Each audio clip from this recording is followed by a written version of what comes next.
Now let's look at the AT graph of that same situation here. Let's first calculate the numbers and then look how we have to draw it so we see how much space we need. Now from 0 to 7 seconds the slope is constant. Therefore my A is going to be constant all the way around. So I can say I have one acceleration from 0 to 7 seconds, which is the slope of my VT graph. So I can go and look at my slope, which is change in velocity over change in time.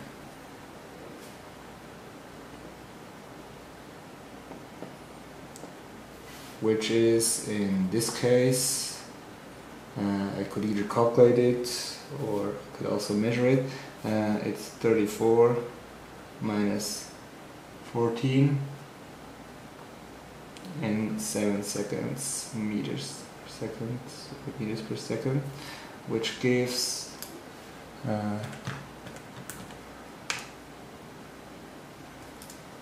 change of 20 meters per second in 7 seconds, which gives me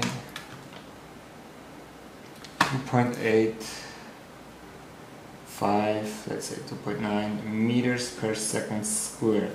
Here I can check with the units. Meters per second divided by seconds gives meters per second squared, which is an acceleration.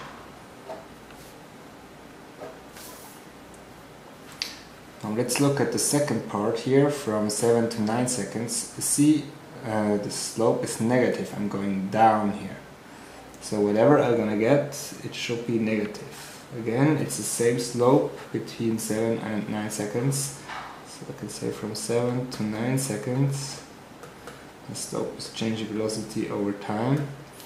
I go down by 34 meters per second in 2 seconds. Therefore I get 17 meters per second squared. Actually went down, so I have to put the negative sign here. So minus 17 meters per second. And my last part, I'm going up again, so it should get positive again. So A from 9 to 11.1 second. It's again my change in velocity over change in time. I'm going up to 27 meters per second divided by 2.1 seconds gives me an acceleration of around 13 meters per second squared. So see, what I need is something like 17 meters per second squared down and 13 up. So I'm not going to do a graph where everything is positive. I'm going to do a graph with some negative parts of it. It should be fine when I choose something like here is my 0 and this would be 10 meters per second squared, and this minus 10 meters per second squared. This is going to be my acceleration in meters per second squared.